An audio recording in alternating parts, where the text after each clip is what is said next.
Welcome to Talmudic Treasures. Today we're learning Kiddushin, page 49, which discusses a very fascinating case. That when a person wishes to marry someone, in which typically one says Hariyat Mekudeshet, then upon giving her something of monetary value, they're considered to be Mekudeshes, they're considered to be married, at least on the first stage of marriage.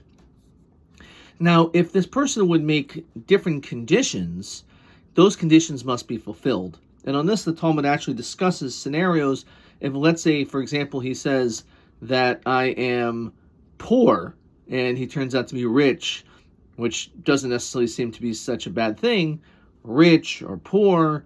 So in those situations, it's questionable whether or not she actually was only interested in marrying this person under certain circumstances. And therefore, if that's not what he said, so then they're not married. That particular case of being poor and then becoming rich is actually up to dispute, because possibly one could say that he ended up doing more than he even asked for.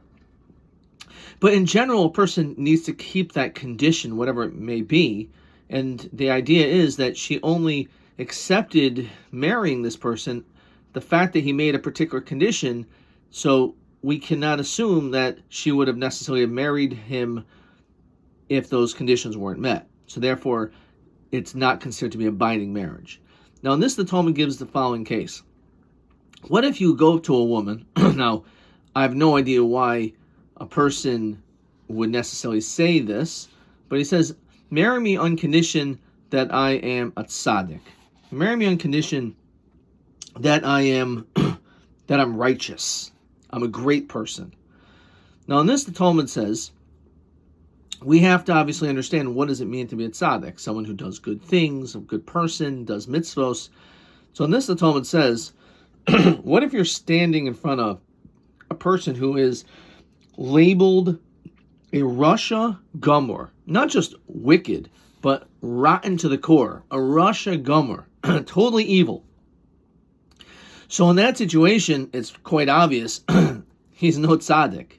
He's on the opposite side of being a tzaddik. So therefore, one would certainly say that that marriage has no validity, because he's clearly not what he says he is. On this, the Talmud says something which is unbelievable.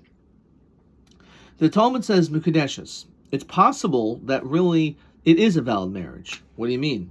He said, on condition he's a tzaddik. He's no tzaddik. He's a Rasha Gomor. He's totally evil. He's a wicked, horrible person. So the Talmud says the following unbelievable, powerful 4 words. Shema hirer teshuva b'daito. Maybe this person, right before he made this declaration to this woman, thought to himself, I am a Rasha. I know I'm wicked. I'm terrible. I've done so many bad things in my life, but I want to change. I want to be a better person. So that positive thought alone, even if the person didn't actually do anything positive, but that change of focus, the change of the mindset of being one way to something else, already considers him potentially as a tzaddik. So much so that the Talmud says it's possible that they're married. What do you mean? We know this guy. We've seen all the things he's done, horrible things in his life. On this, the Talmud tells us we have to recognize what was in a person's past is the past. We do not have to make our past define who we are today and force that to be who we are going to be tomorrow.